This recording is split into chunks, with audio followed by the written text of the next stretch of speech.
We do need a lot of healing. Race and nation, people, country. I appreciate that melody, and I do believe a way to bring healing is to learn and to build connections, is to make friends and to try and live a little bit more deeply, a little bit more intentionally. Tonight we're going to have a conversation a little bit. Well, it's not a conversation. He's just going to talk to you. Maybe be a little bit of a conversation. But our Israel Partnership Committee has created a connection, a partnership with a new community that's emerging in the Ramat HaNegev region. And I'll tell a little bit about our guest in a second. But this idea of building a connection to Israel for me is really so significant because Israel was in my cereal as a child. There were pictures of Jerusalem and pictures of David Ben-Gurion in my house. And my mom always talked about Golda Meir, even if Israelis don't necessarily want to. And there's even one of the main portraits in my home was a painting from someone in our synagogue that had Menachem Begin, which was unusual in my house, Menachem Begin and Anwar Sadat and Jimmy Carter after Camp David and making these peace accords. And that was a kind of a presence in my house. But my growing up, I've also learned, was a little bit more unusual. This Israel presence wasn't in everybody else's home. It wasn't in every other Jewish home. Not in New York, not on Long Island, and not in general. There were my peers growing up in America don't remember a time without a state of Israel. What they remember on the news is the war in Lebanon in the early 80s, or issues about Zionism is racism coming out of the United Nations, which was rescinded, but the tone and the idea certainly hasn't been, and it's certainly not foreign to us here in Boulder County. So why an Israel Partnership Committee? Why is that important? Why not just, send a check or do something like that? Have an Israel Independence Day float the way I did in New York? Well, we want a partnership. I think a new expression of Zionism isn't just to go and move. And it isn't just to send the check. And it isn't to build roads. Israelis can do that. But we're not done with building a partnership. We have things to learn in our Jewish community from Israel's Jewish community. And dare I say that maybe Israeli Jews have something to learn from American Jews. And part of this partnership, part of a real partnership, is getting to know each other. And so we have some people in our community that have been on Zoom and having a book club with folks from Ramat HaNegev and our congregation. We've lit Hanukkah candles together. We've shared some video exchanges, kind of telling about our community, hearing about your community. There's been nice things. But we hope that there's more. Not just support for Israel, and not just understanding the politics of Israel, which would take you a few master's degrees, but also to get to know Israelis, get to know an Israel with Israelis, to get to know what keeps them up at night and what inspires them to get up in the morning. The same conversations we have here.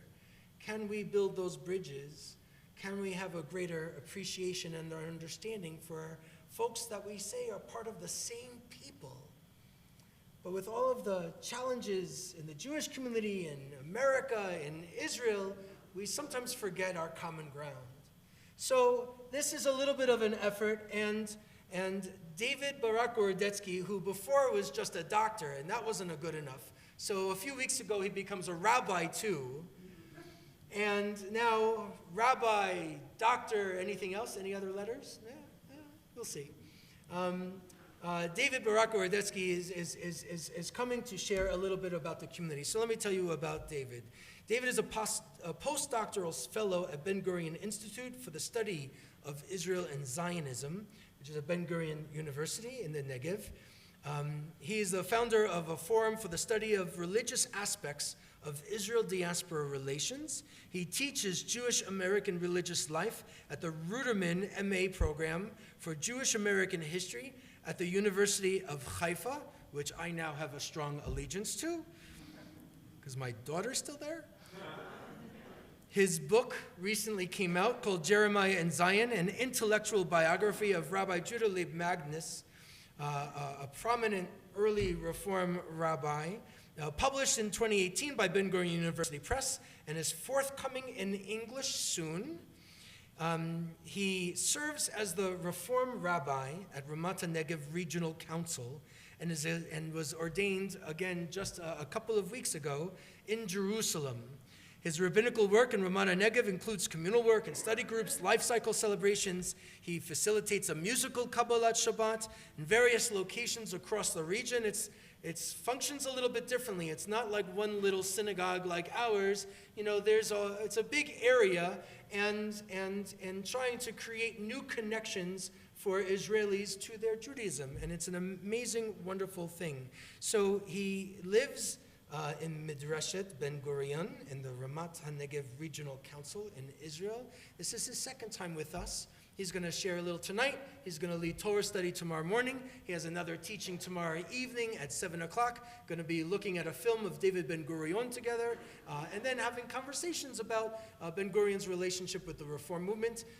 It's going to be a lovely gathering, opportunities to gather and to learn and to share and to be present for one another. So thank you for making your way over here, and come share your words with us.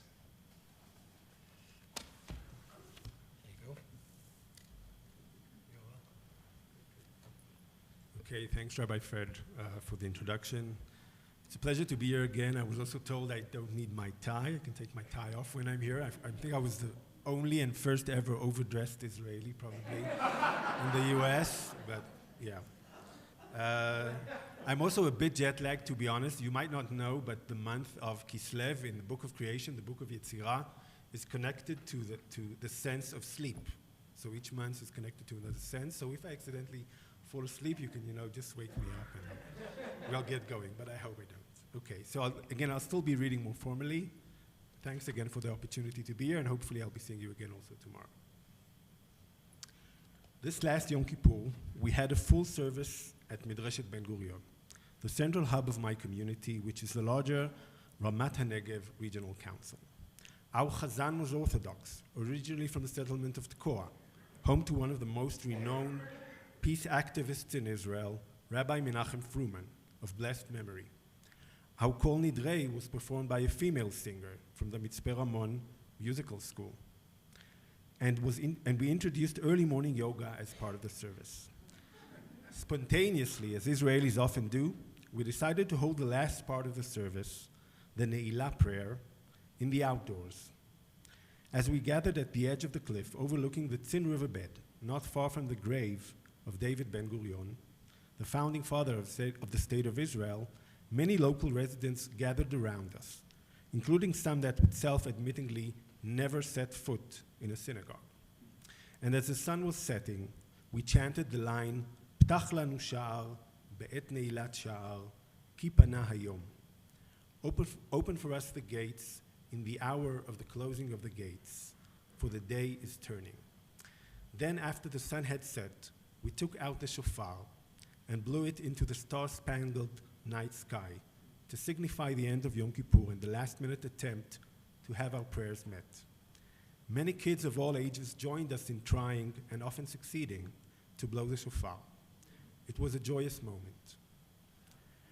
In our weekly Torah portion, Vayetze, Jacob embarks on a journey from Beersheba to Haran. The sun sets, and he stops for a night's sleep, setting his head on one of the stones of the place. In his dream, he sees a ladder set on the ground and its top reaching to the sky, and angels of God going up and down on it. He then sees the Lord by his side, saying to him, "Your descendants shall be as the dust of the earth. You shall spread out to the west and to the east, to the north and to the south. All the families of the earth shall bless themselves by you and your descendants." When Jacob wakes up from his sleep, he cries, "Surely the Lord is present in this place, and I did not know it." And then goes on to say, "How awesome is this place! This is none other than the abode of God, and that is the gateway to heaven." As prescribed by God to Jacob, we the Jewish people have indeed spread out to the west and to the east, to the north and to the south. The two main centers of Jewish life in the world today, Israel and North America, are currently charged with a promise that they be a blessing to themselves and to all families of the earth. So just how awesome are we? Are we meeting the expectations set forward by Jacob's vision of God? I want to start by acknowledging the virtues of American Jewish life, sometimes taken for granted and often obscure to the eyes of Israelis. American Judaism has succeeded in adapting Judaism to modernity in that it meets the moral sensibility of modern life. Egalitarianism and a wider sense of gender equality are at the core of its practice, turning around centuries of oppression of women in traditional Jewish communities. It has evolved into a Jewish strand in which all are made welcome, and has developed a robust component of social action, tikkun olam, that makes sure we reach out to those in need outside of the Jewish community and keep our eyes, minds, and heart on the bigger picture of society at large and the betterment of the world. I want to now address the awesomeness of Jewish life in Israel. First and foremost, there is a huge diversity of Jewish expression, not always apparent when viewed from the outside. Israel is not a black and white caricature of Orthodox versus secular, or for that matter, Reform, but rather a complex tapestry of Jewish identities that had evolved in the four corners of the earth, later to find a meeting place in Israel. This convergence has also brought into being many creative and hybrid Jewish projects and communities across a spectrum of traditional and non-traditional expressions that challenge the boundaries of denominational Jewish life typical to the US. In that historic sense, Israel is post-denominational in that it never was denominational. This has implications in the meaning of Reform identity and identification in Israel. I am a Reform rabbi, but my congregants would not necessarily identify as Reform, not because they refuse to, but rather because they don't feel a need to. For Israelis, as in Jacob's dream, Jewish identity is intrinsically tied into the locality of the land, the stones of the place, so to speak. My region is the origin of old-school liberal Zionism, the home in the desert to which David Ben-Gurion moved in order to realize a self-sufficient Israeli society. Likewise, Israel was founded by people who willingly broke away from Jewish tradition and the world of their fathers so that the dream of the state of Israel could be realized. It was often a painful spiritual experience. They held endless debates about whether the kids should have a bar mitzvah or not, and stood silently at the feet of freshly dug graves, refusing to say Kaddish. Nevertheless, when they are again seeking to renew the connection to the tradition of their forefathers and mothers, they want to do it on their own terms. They are often hesitant and would stand both physically and metaphorically at the outskirts of the community circle, debating whether to step in or not. Many would prefer joining a learning group than a prayer. And contrary to Jewish American experience, I get to work with kids that need to convince their parents they actually want to have a bar mitzvah, and not the other way around. But at the bottom of it all, there is a genuine yearning of Jewish souls for a connection with their Jewish heritage and ultimately with the divine. But the word awesome in Hebrew, ma nora hamakom hazeh, also has another meaning in modern Hebrew, and that is terrible. We are reminded not to become complacent in the splendor of our awesomeness and acknowledge the deep concerns we have, some specific and some shared. In the US, concerns about Jewish continuity and rising anti-Semitism cast a shadow on the success of the Jewish American project, whereas in Israel, there are serious concerns regarding the misuse of religion to promote bigotry and xenophobia and misguided political theologies that undermine the Jewish age-old commitment to the promotion of peace. We also both share current worries about the stability of our political systems, together with more global concerns regarding climate change and the future of this planet, and what can be done on both the technological and spiritual level to address this issue. We are reminded that it is our duty to make sure Jacob's words do not turn sour, and that the awesome overcomes the terrible. So, addressing the relations of our two communities, what can be done? The vision of Jacob's ladder reminds us that the world is constantly in flux, moving between spiritual and material highs and lows, between the profane and the divine. The view from above is not the view from below, and vice versa. That is to say, both communities need to develop a better understanding of the other and also cultivate humility regarding their supposed respective positions on the ladder of Jewish life and Jewish peoplehood. How does that spell out? In my view, commitment to a better understanding of each other means that we need to overcome the idea that harmony can be achieved by pointing to the similarities rather than to the differences between our two communities. That is to say, it is by acknowledging the differences between us that we can achieve a higher level of unity.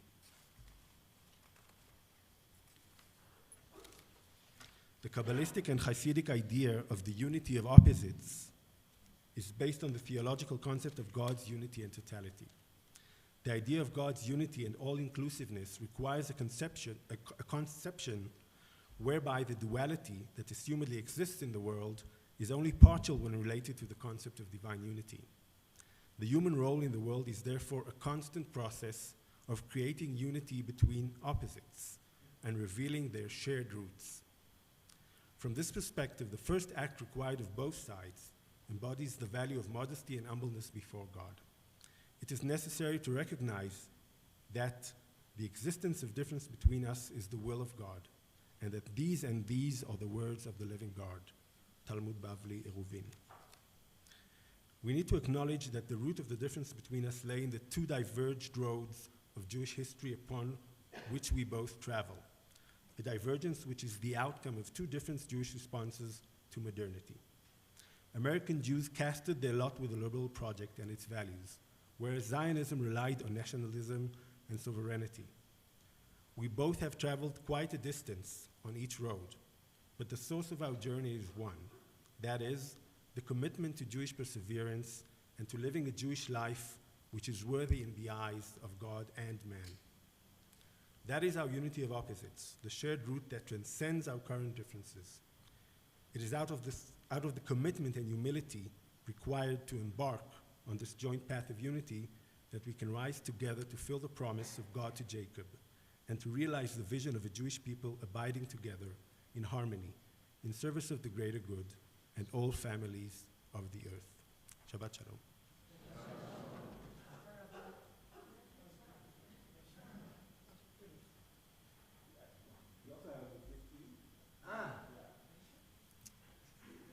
So, Greg, why don't you come here too? Greg is our synagogue's president. Ooh. Yeah, say a word about it. That's lovely. Yeah. You want to say a word about it? Yeah. We have a gift, which is an artwork by a local member of our community. As everything is done in Israel, we did this last minute, and we were contemplating what we should be writing in the middle. And then when we kind of trying to boil, if you try to boil it down into one word at the end of the day, I guess that word is shalom and peace. Shalom. So this is what we decided to write inside. Oh, it's beautiful. Yeah. Beautiful. Thank you. You can take it. That's lovely. Wow, that's gorgeous. Oh, that's wonderful. Okay. Wow. Cool. Thank you. Excellent. That's beautiful. Yeah, sure. Yeah, you can We can leave here. Yeah. I have dibs. There's I think that your words really were really remarkable. Where we're living in a time in a world where everything is fragmented. The idea that unity is a religious value, that coming together and having opposites connect can be a value instead of a threat, is something that we definitely have to continue to think about.